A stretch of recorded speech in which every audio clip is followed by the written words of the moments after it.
për shembull një person që ka thjesht një peshë, është një peshë me BMI, Body Mass Index, 25-26. Ky person në mënyrë sociale dhe në mënyrë mbrojtësie kardiovaskulare për shëndetin, e dim këto janë dhëna shumë të njohura, që nëse pim një gotë vere të kuqe në ditë, një femër, është mbrojtëse për shëndetin kardiovaskular.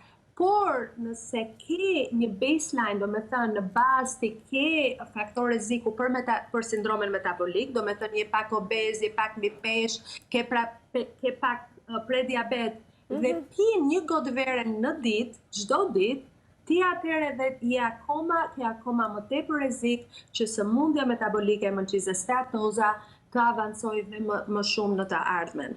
Pra, dhe alkooli duhet pasur shumë kujdes. Do me thënë, unë do sugjeroja një gotë më verë, ndoshta do ishte një herë në javë, për këta persona. Një person që nuk ka asnjë faktor tjetër rreziku, sigurisht një gotë më verë në ditë mund të jetë mirë.